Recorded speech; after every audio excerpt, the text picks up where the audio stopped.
پروردگار نے فرمایا ہے کہ میں نے موت اور زندگی کو پیدا کیا لِيَبْلُوَكُمْ أَيُّكُمْ أَحْسَنُ عَمَلًا، میں تم کو آزماؤں کہ تم میں سے اچھے عمل کون کرتا ہے۔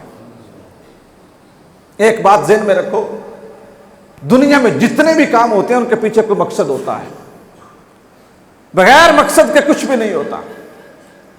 اور دنیا میں ایک چیز بھی ایسی نہیں ہے جو بغیر مقصد کے بنائی گئی ہو اور جس کا فائدہ نہ ہو۔ اگر آپ کو یاد ہو یا آپ شوق سے اقبال کو پڑھتے ہو تو پھر بھی آپ کو پتا ہوگا، ورنہ آپ نے بچپن میں کہانی پڑھی ہوگی، نظم تھی حضرت اقبال رحمۃ اللہ علیہ کی، پہاڑ اور گلہری۔ پہاڑ اور گلہری اقبال کا ایک خاص شغف تھا بچوں کے لیے، اور اس نے بڑی بڑی شاہکار نظمیں لکھی، گائے اور بکری، پہاڑ اور گلہری، اسی طرح بلبل اور رات کی وہ جو ہوتا ہے ٹٹانا جسے ہم کہتے ہیں، جگنو، اس کے اوپر انہوں نے بڑے تخیلات دیے۔ کاش کہ ہمیں کوئی ایسے استاد بھی ملیں جو ہمارے بچوں میں وہ پورا تھیم اتار کے رکھ دیں، ورنہ اکثر یہی ہوتا ہے پتر تسی پڑھو تو میں انہوں سمجھانا۔ وہ پہاڑ اور گلہری میں اقبال نے لکھا کہ جب پہاڑ اور گلہری کا آپس میں مکالمہ ہوا نا، تو پہاڑ نے کہا کہ میں اونچا اتنا ہوں، میرے اوپر یہ ہے، میرے اوپر وہ ہے، اور پھر وہ جو گلہری تھی اس نے اپنا کہا کہ اگر تو اتنا بڑا ہے تو مجھے ایک چھالیہ توڑ کے دکھا۔ جب وہ ساری چیزیں ان کی آپس میں ٹکراتی رہی نا، آپس میں مقابلہ ہوتا رہا، تو آخر میں جا کے نا جب دونوں ایک دوسرے کو مان گئے کہ گلہری کی اپنی اہمیت ہے، پہاڑ کی اپنی اہمیت ہے، جب دونوں ایک دوسرے کو مان گئے نا تو پھر دونوں نے اعتراف کیا کہ خدا کے اس کارخانے میں کوئی چیز نکمی نہیں ہے۔ اور اقبال نے ایک مصرع فرمایا، ایک مصرع شعر کا، کہ لہو خورشید کا نکلے اگر ذرے کا دل چیرے۔ اس کا مطلب یہ ہے کہ آپ ایک چھوٹا سا ایٹم ہے، آپ اس کو چیریں نا تو جو ایٹم کا سٹرکچر ہے نا، اس کی باڈی کا، چھوٹے سے ایٹم کا سٹرکچر اور پوری کائنات کا سٹرکچر ایک ہے۔ جس طرح ایک ایٹم تخلیق پایا ہے، اسی طرح پوری کائنات تخلیق پائی ہے۔ تو بنانے والے نے کوئی چیز بے مقصد نہیں بنائی۔ اگر اس مسجد کے بنانے کا مقصد ختم ہو جائے تو مسجد بھی ختم ہو جائے۔ آپ گھر بناتے ہیں تو ایک مقصد ہے، یہ سپیکر بنا، یہ مائک بنا تو اس کا ایک مقصد ہے، یہ ڈائش بنا تو اس کا ایک مقصد ہے۔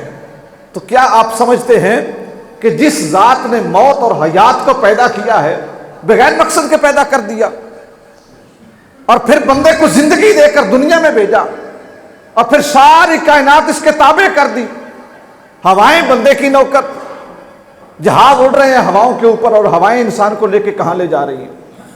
پانی انسان کے ماتحت، جدھر مرضی ان کو پھیرتا پھیرتا اپنی فصلوں تک لے جائے۔ جتنا نظام قدرت سب انسان کے اندر۔ تو آپ کیا سمجھتے ہیں کہ اللہ کی ذات نے اس آدم کو ایسے ہی پیدا کر دیا کہ موجیں کرتا رہے اور بس سگریٹ پی کے آ جائے، شادیاں کرے اور ایک اچھی سی کوٹھی بنائے اور مر جائے؟ نہیں، لِيَبْلُوَكُمْ أَيُّكُمْ أَحْسَنُ عَمَلًا۔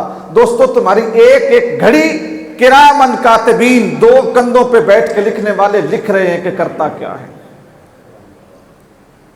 جرم کرتے ہیں ہم، نیکیاں کرتے ہیں ہم، لوگوں سے چھپ کے، لوگوں کو دکھا کے۔